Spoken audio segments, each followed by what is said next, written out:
So thanks, Jonathan. Obviously stimulated a lot of interest. That's awesome.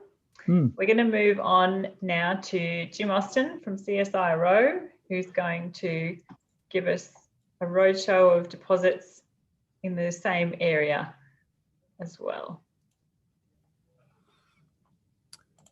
Okay. I'm not going to talk about Ernest Henry specifically today, but I am going to talk about geochemical footprints to geophysical discoveries.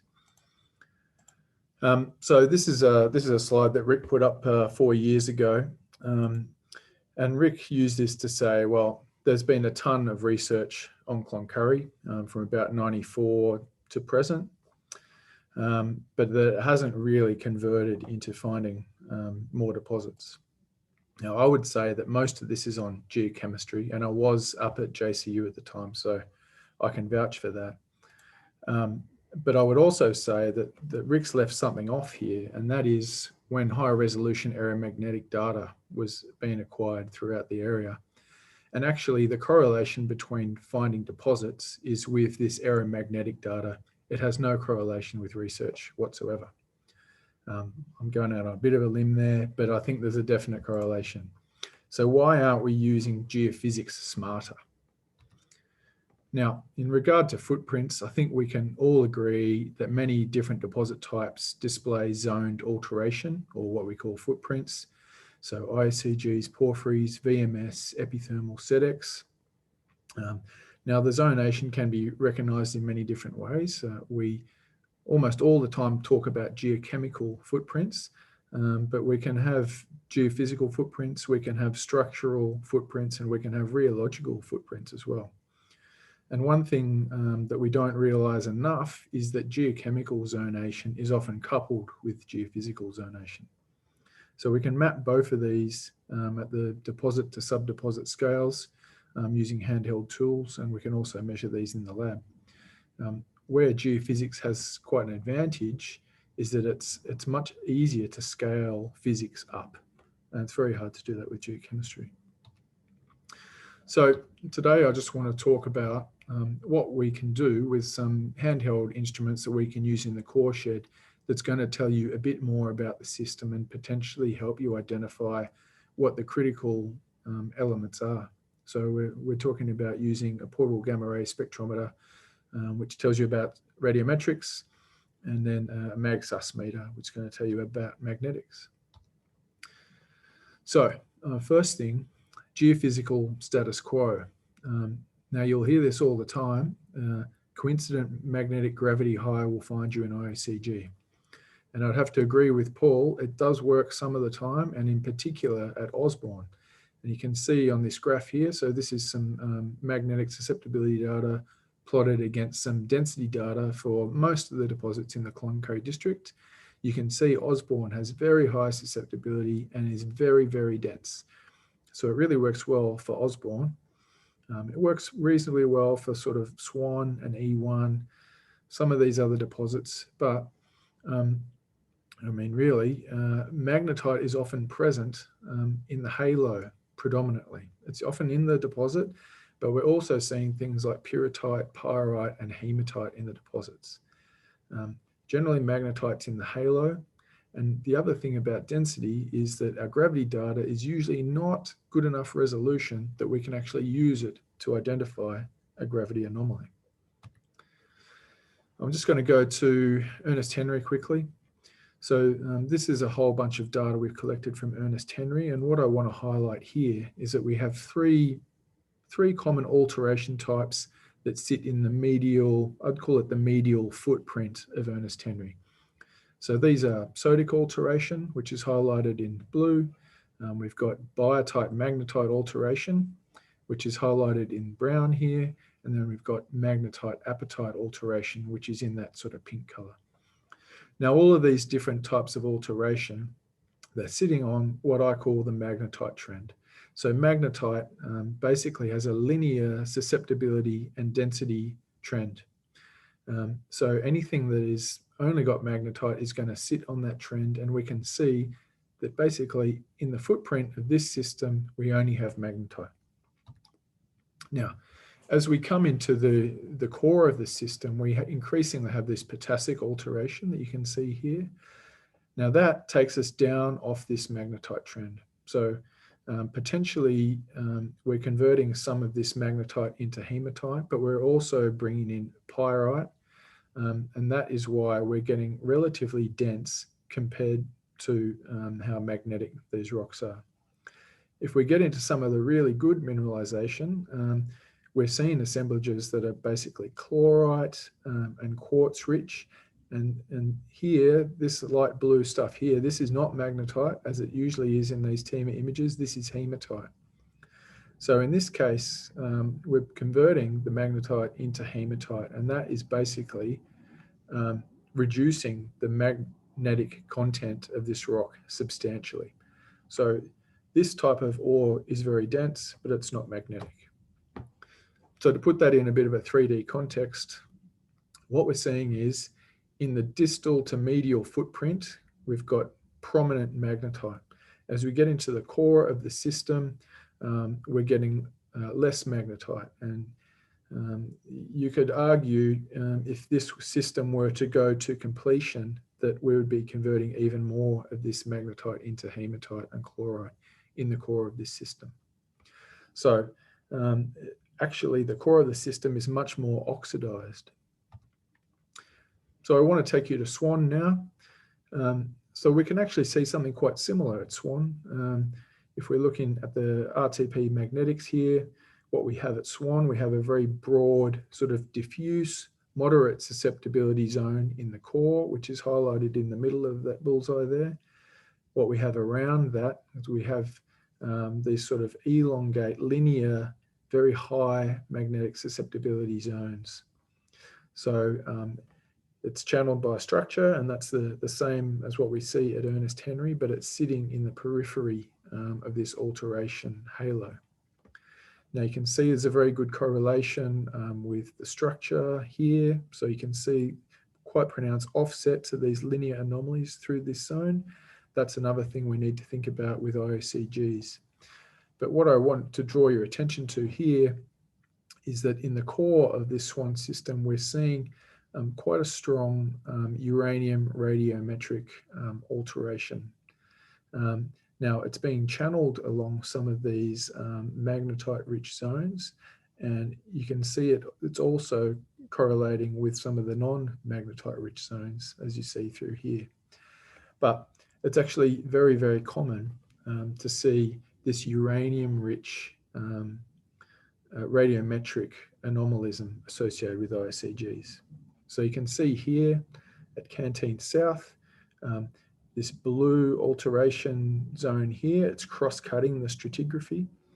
And if I just put the magnetic shading on, you can see there's a 1-to-1 correlation between that magnetic anomaly and the radiometric zone. In other places, however, though, you can see the roof zone of the Saxby granite here, adjacent to this dolerite. You're also seeing this blue, which indicates the uranium. Now, it may be that we're seeing magma mingling here or something, but it's quite interesting. I think that that zone is sitting a long strike from Artemis. So magnetic anomaly plus uranium in your radiometrics, I think, is telling you something very good, and I think it's probably a bit more favorable than the old magnetic gravity. But I know what you're saying, it doesn't help you undercover, but actually it really does. So what we've done as part of our big Cloncurry metal project, we've on all of our samples, we've collected radiometrics data. This is just a plot of all the data, and I'm just plotting the uranium squared over K here. And what we find is about 5% of all samples have very high uranium relative to potassium. So those ones over there on the left side of this graph, they come from basically IOCG and ISCG deposits, which are listed there, all of those deposits. All of these rocks have carbonates. All of them contain apatite, and that might go to one of the questions that was asked earlier about rare earth elements. Some of them contain allanite and celestite, which are uranium-bearing minerals and rare earth-bearing minerals. I think there's a common conception that the uranium anomaly is mapping magnetite, but in actual fact, magnetite and hematite are not always present in these assemblages. What they do have in common, though, is that they're very unusual complex assemblages. So we're often seeing that we have magnetite and pyrrhotite in the sample. We're often seeing magnetite and hematite, and we often see that we have titanite or rutile and ilmenite. So it's telling me that they're sitting in a redox gradient. It's a geophysical redox gradient. So I just want to take you to Stara now. Now, Stara also has a big uranium anomaly sitting over the mineralized zone. And what we've done at Stara is we've got 3 drill holes that are going into the ore deposit. The first one I'm going to show you, which is on the left there, is sitting in the footwall. The second I'm going to show you, SDQ 1098, that intersects the upper mineralization. Now, the upper mineralization is very oxidized. The last drill hole I'm going to show you, STQ 1095, samples the lower mineralization. And that lower mineralization is much more reduced. Generally very reduced in the footwall and also the hanging wall, much more oxidized in the core. So the footwall halo. So this is just downhole data, which has been lent to us from Genova. Now what you're seeing here, you're seeing sulfur, iron, copper, and gold assay in this footwall. And what you can see here is you have high sulfur, iron, copper, and gold. And you also have very, very high susceptibility in the footwall. Now it's all a little bit noisy, but actually the magnetic anomaly at Stara is the footwall. It's not the ore zone. You're also seeing that it's very high strain. In the radiometrics, which is the one down the bottom, you do have one spike, but it's generally quite flat. So we're not really concentrating mineralization here, although there is quite a bit of potential in this rock. Now, if we go into the upper mineralized zone, we start to see quite a different pattern here.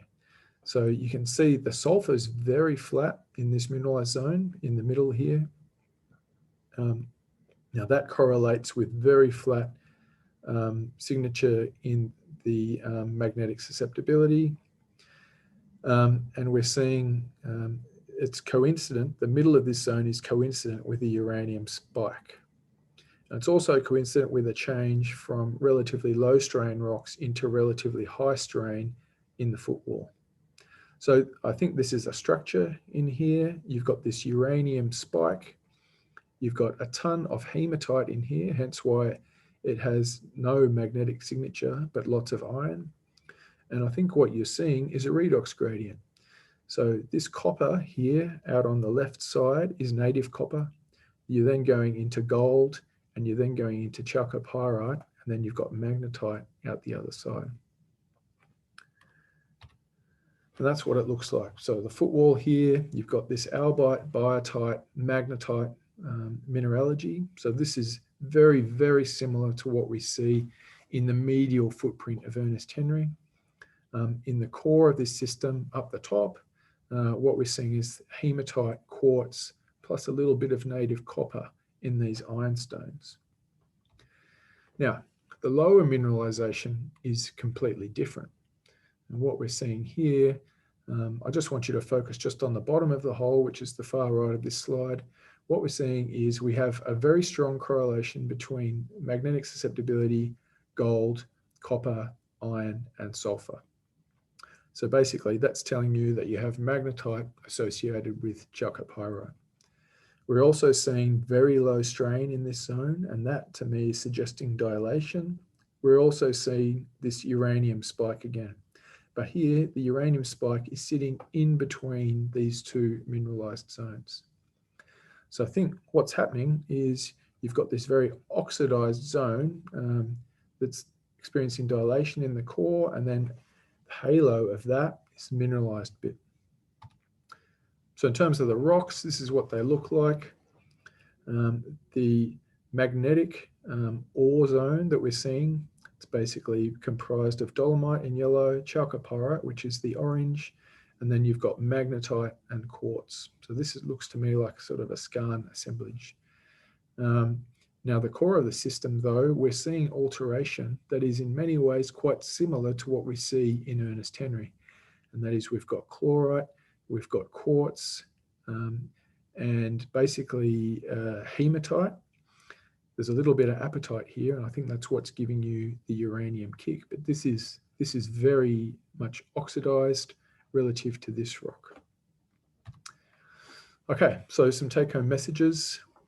I think you believe me that geochemical footprints are coupled with geophysical zonation. Geophysics finds 90% of the ore deposits in the Cloncurry district. I think, although it does work at Osborne, Paul, I think we probably should give up on the magnetic gravity bullseye paradigm. We really need to start thinking a bit more critically about zonation, geochemical zonation, and how that translates into geophysics. And I think, we really need to start using radiometrics a lot more, because radiometrics is going to help us find the rocks that we should really be interested in. And it's going to help us find faults, for example, that are channeling mineralizing fluids. So thank you very much. Thanks, Jim. I think you've certainly stirred some thoughts there, and I love what you're saying about pairing the radiometrics with other techniques. I think it's the unloved cousin of geophysics, and we could use it a lot more effectively. We have a couple of quick questions for you, but we are running quite behind time, so we'll keep them quick. First of all, again from George Gibson, some of the granites are high uranium, so is there a connection between mineralisation and granite intrusion? And if so, what? I observed that the granites post-date many of the magnetic anomalies as they cut across strike. Yep, very observant, George, of course. So yes, the granites are high uranium, but actually what you tend to see in the radiometrics is that most of them are actually thorium rich. And I think maybe that they're actually dumping their uranium and they're keeping their thorium. And yes, it is true that the magnetic anomalies, that the granites post-date many of the magnetic anomalies. And I think that potentially what we're seeing is that fluids coming off granites are reacting with ironstones that are already there. So the ironstones make a good horizon, which will react with basically reduced fluids or oxidized fluids. And I think that's what's going there. And obviously I need some geochemists to help me prove that. All right, next question is from Richard Lilly. And just a reminder to all of our audience members that questions can go in the Q&A function. That way other people can see them, whereas if they go in the chat to the panelists, then not everybody can see the questions. Richard is asking, is the native copper at Stara related to weathering-related oxidation? Yeah, well, this is a question I ask people all the time. And I've asked this to Rick before, and Rick assures me that it's not. I think it's definitely a different style of alteration, but I think what some of my colleagues, Tobias in particular, would say is that it's related to the acidity of the fluid. So I think it's a similar sort of reaction potentially, but not quite the same. But again, we're talking about geophysics here, Richard. All right, thanks, Jim. I'm sure there'll be more discussion after the session. So everybody do stick around, because we do tend to have quite lively discussions after the talks are finished.